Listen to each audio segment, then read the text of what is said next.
Welcome to Locked On NFL Draft. We have it all for you today. Nail biters, upsets, who made some new noise in the Heisman race, and who is actually going to prove on the long run to be the guy that becomes the man. We're going to get into all of that. Welcome to Locked On NFL Draft.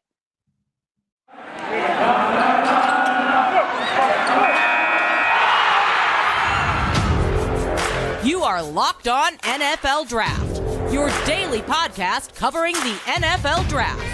Part of the Locked On Podcast Network, your team every day.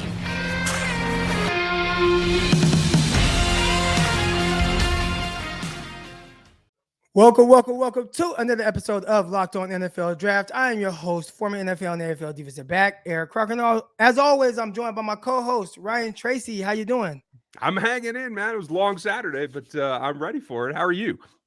Yeah, I'm good, man. And it's Sunday morning right now. We're getting ready for a big slate of NFL games. But before we get into watching those games, we wanted to talk about a little bit of what happened this weekend in the games. And there were some upsets, and it kind of started with Penn State against Illinois. 2-5 Illinois knocking off Penn State. Nobody really saw that coming and had a number of overtimes. And I think a lot of people are kind of shocked by this new overtime rule. But just real quick, what are your thoughts just on Illinois being able to upset Penn State?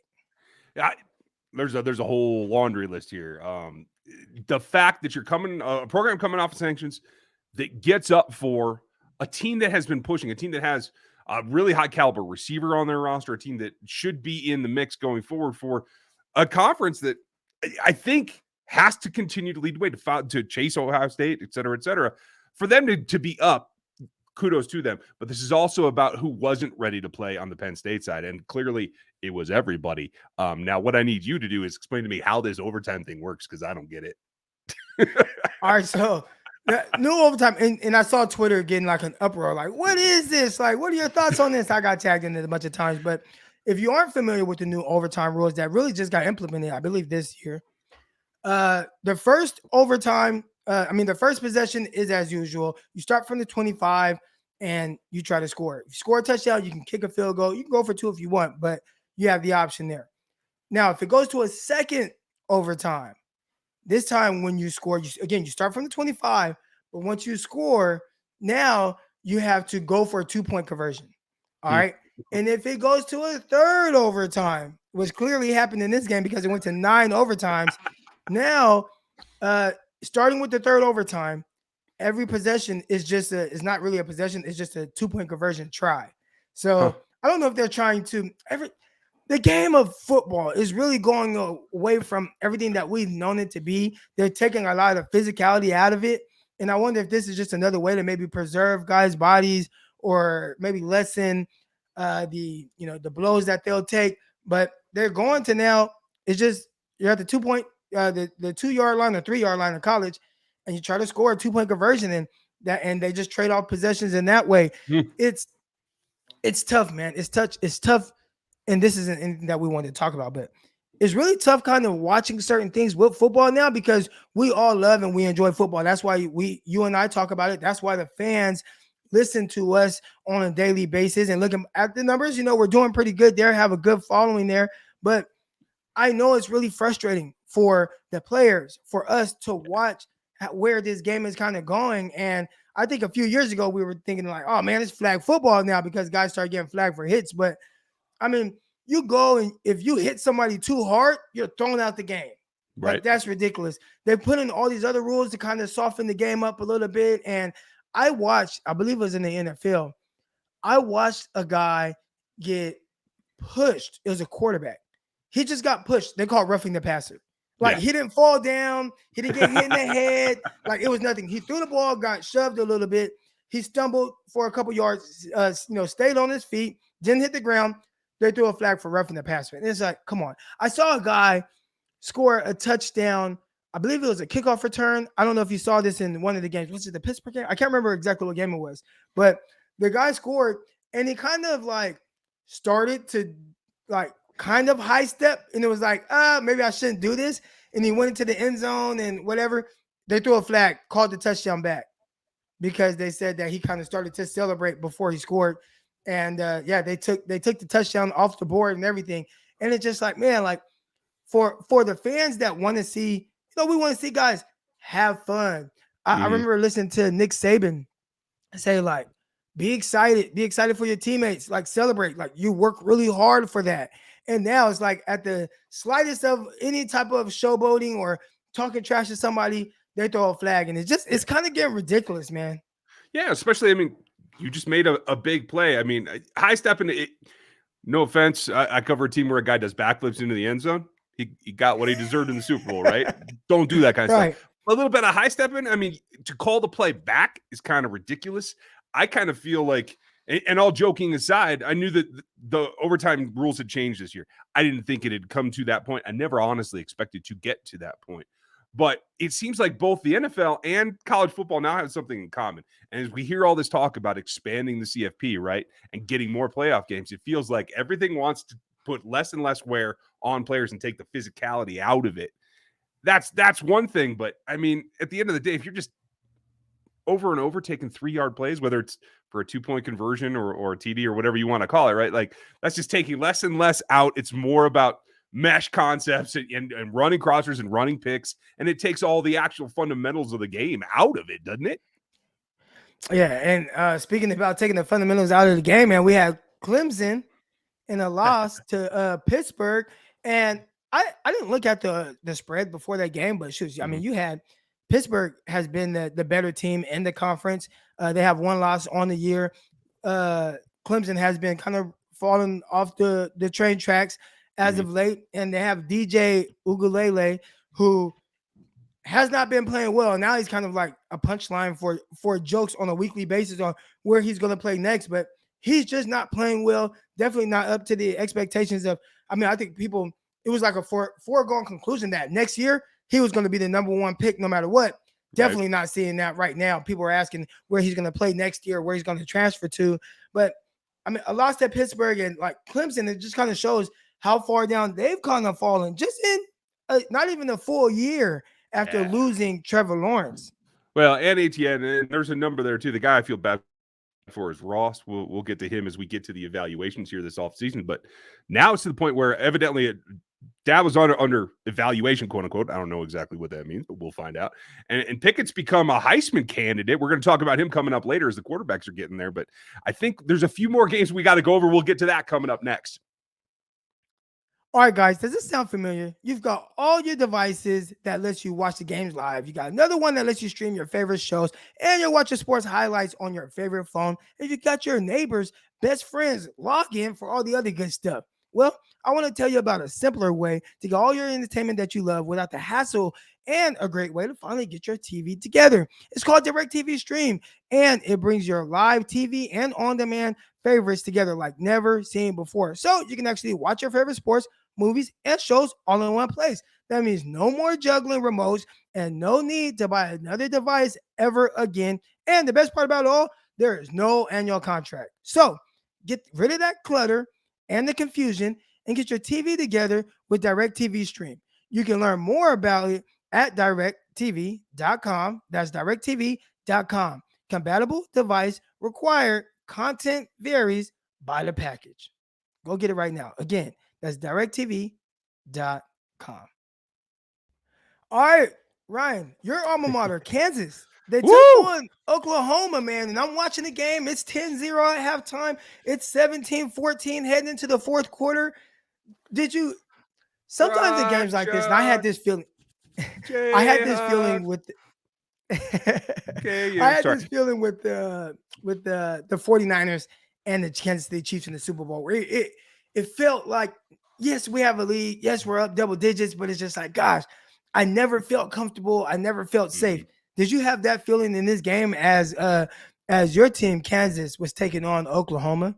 Yeah, absolutely. Especially because you saw some rare performances on that side. Now, this is a program, back when I was there, this is when bowl games were a regularity and that kind of thing. In the years since, it has fallen off. And for this team to raise their level of play against a team that we just talked about last week being in the mix for the college football playoff, I think that was significant. And for me personally, I really enjoyed seeing the defense really kind of lead that. Yes, they got points on the board, but being able to corral OU's offense, I think, was the big step forward. And you always knew that shoe was going to drop It was going to be, could you answer? And I think except for a couple of questionable calls there, I think for the most part, that was a tighter game than anyone expected. Big disappointment for Sooners, but a big plus for Kansas in the fact that they're going to be going through a process in the next couple of years trying to rebuild the foundation of that program, and I'm here for it. I watched something recently on Kansas, like maybe a year ago or so, and it was like Les Miles. That was the head coach, right? Les Miles a couple years ago. Yep. And one thing I took away from that was, gosh, dang, this dude is old, right? Like you look at Pete Carroll, and like he still looks like young, energetic, youthful. Even look at older guys like Bill Parcells. He's like kind of grumpy, but he still looks like young and like he still looks like young, but he's just grumpy.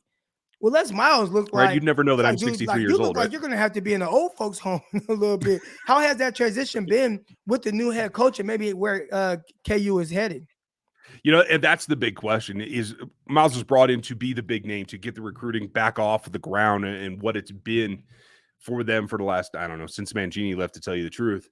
And I think that showed a little bit. I mean, Kwame Lassiter is a legacy there, but you see some transfer. You see, honestly, Neal's a hometown running back. That's always nice to see too, right? But I think that the recruiting got better. They're going to have to make that transition. I think that there's better days ahead, but they are going to have to expand that. And the big thing comes down to quarterback play. And I think they're on the right track with being.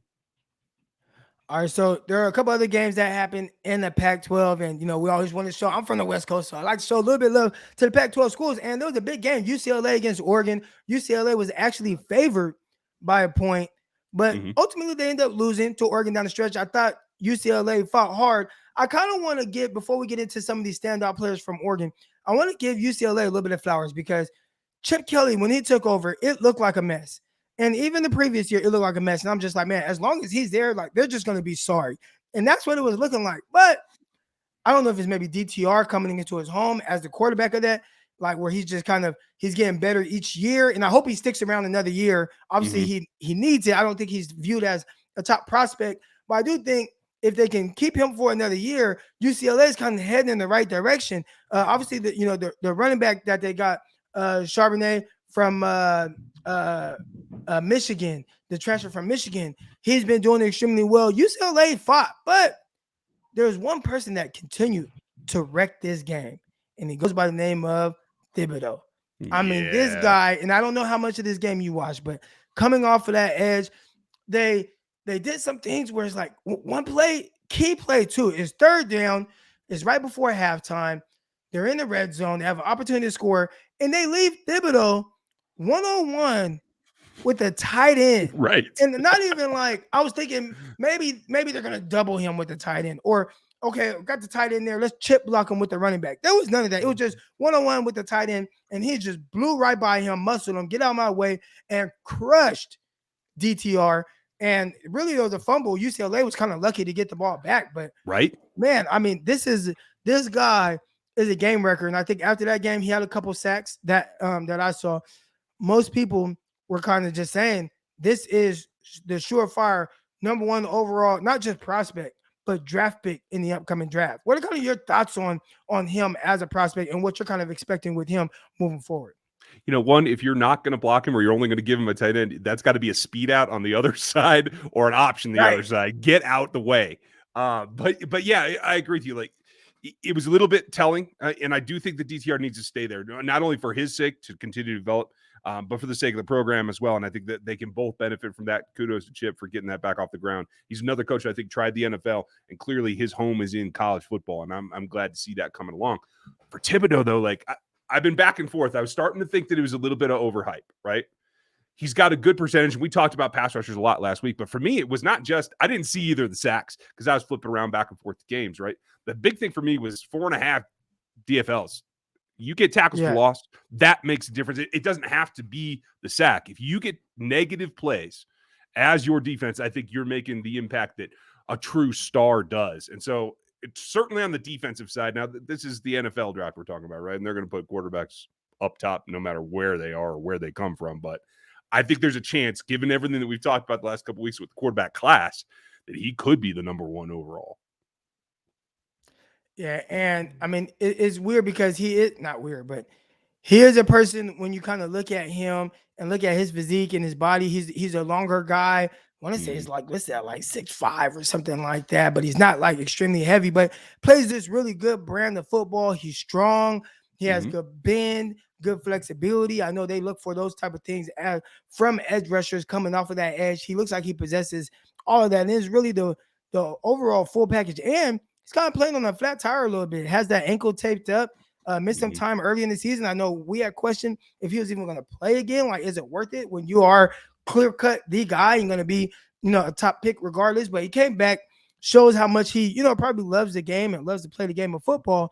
But, yeah, he was terrific. And then one last team from the Pac-12. We had UCLA against Notre Dame. Notre Dame ended up pulling this game out. But Drake London, we talked about him previously. I've been talking about him a few times on the show now. And he just continues to really just go crazy. And they're getting him the ball every which way.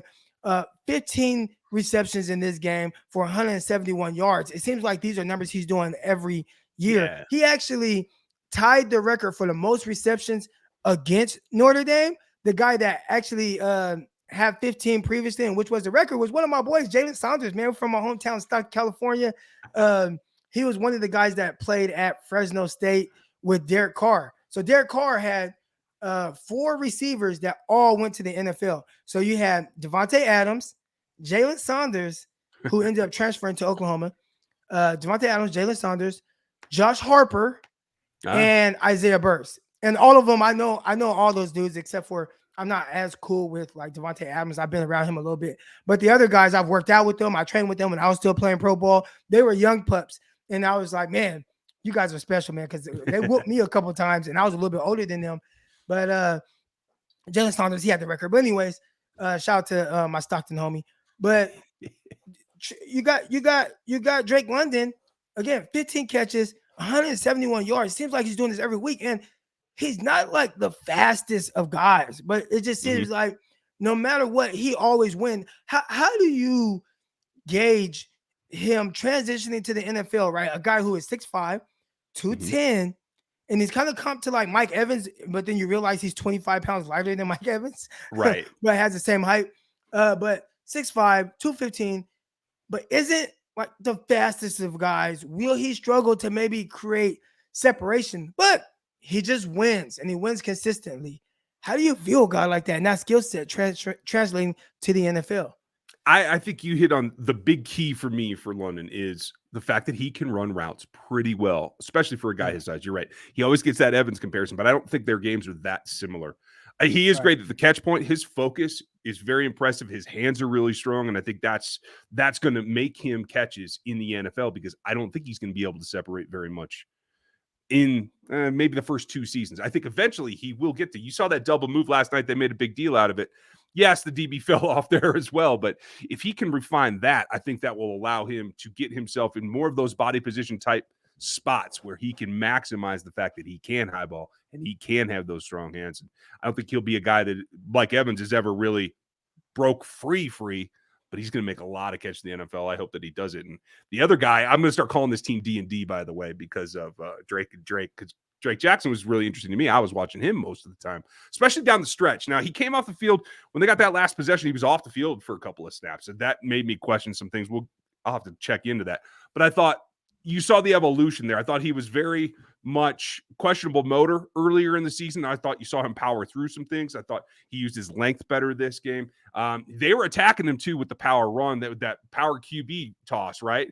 The guard kept coming out and smacking him, but he started to adapt. He started to get around it. And so, like, I still think he's a pretty raw prospect in terms of overall evolution, but I think he's definitely made himself some headway this season. And, there's a lot of guys that are doing that, whether it's on the Heisman side or somewhere else. We're going to get into them next. Hey, college football fans. This is your host, former NFL and AFL defensive back Eric Crocker, with an incredible app for everyone who buys gas and needs to know about this. It's Get Upside.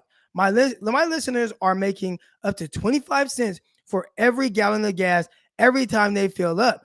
Just download the free Get Upside app in your app store or Google Play right now. Use promo code TOUCHDOWN for NFL or baseball for MLB or hockey for NHL and get a bonus 25 cents per gallon on your first fill up. And if you guys are like me, you guys know gas prices across the country right now, they are crazy. They are outrageous. I actually live in the South where it's a little bit cheaper, but even $3 a gallon is getting up there in price. California, I've seen up over $5 a gallon. So make sure you guys get this, man. Get Upside right now. Don't pay full price at a pump anymore. Get cash back using Get Upside. Just download the app for free and use the promo code Touchdown. All right. To get the 50 cent gallon cash back on your first tank. Some people who drive a lot more are making as much as $200 to $300 a month back in cash. All right. And listen, there is no catch. That's cash back gets added right into your account. You can cash out anytime in your bank account, PayPal, or an e-gift card for Amazon and other brands. All right. Just download free Get Upside app and use promo code Touchdown. Let's go right now. All right, guys, if you haven't tried the Built Bar by now, what are you doing, man? You are missing out. They say it's a protein bar, but it really doesn't taste like one. I mean, they taste more like a candy bar. Even my kids love them. All right, you have to try one of these amazing bars for yourself to believe it. All right, most protein bars are chalky or waxy, and it's just plain hard to just eat. All right, but a Built Bar is soft, covered in 100% real chocolate, and when you bite into it, you know you are eating something different. I mean, come on now. It's really good. And it's more of an experience, one that you'll really enjoy. In fact, you'll swear that you're eating a candy bar. Like I said before, Built Bars are low carb, low calorie, low fat, low sugar, and high in protein. So all the healthy benefits on top of being just purely delicious with so many flavors. Another great thing about Built Bar, there are so many mouth-watering flavors, including coconut, raspberry, brownie, coconut. My wife's favorite, salted caramel. They got the double chocolate, and my daughter, for some reason, really loves the cherry barcia. All right. This month, Built is coming out with the new limited flavors every 3 to 4 days. So check their website out and check it out often. You don't want to miss out. All right. So go to built.com, use promo code LOCKED15 and get 15% off your order right now. Again, use promo code LOCKED15. All right. LOCKED15 for your 15% off at built.com. Let's go. Don't wait. Do that right now. All right, here we go. So we're going to close this out by talking about really kind of a couple quarterbacks in these situations. All right, so yeah, Cincinnati, and we want to talk about, is Cincinnati a true number 2 overall team in the nation? They've kind of been ranked between number 2 and number 3. Well, they have a nail biter to Navy, and it takes everything to kind of pull this game off. And Desmond Ridder, again, doesn't have this great game. And I'm looking at it, and obviously he did enough to win, but a lot of the games that they are winning, it's not really in the fashion of what you would typically see from the number 2 overall team, especially since they're not playing that level of competition. Now, they did beat Notre Dame, and that's a terrific win, but outside of that, everything has been just a little bit more pedestrian and not really dominant like we're used to seeing. So kind of what are your thoughts a little bit on just, is Cincinnati a true number 2 overall team to you? To me, I don't think I can go there. If I'm a voter, they're not number 2 to me. I mean, when it comes down to it, there's 2 programs right now that are being the big dog bully spanking programs they should be spanking. And I know everybody's sad that Georgia had the weekend off. That's all right. They're going to be back. And I know, stop me if you've heard this before, Alabama's doing the same thing. You saw what happened to Tennessee as well, right? Beyond that, you saw Oklahoma stumble. You saw, should a Navy program even push Cincinnati at this point when we're talking about the quarterback caliber and a couple of guys on defense that we're pretty high on as well? Yeah.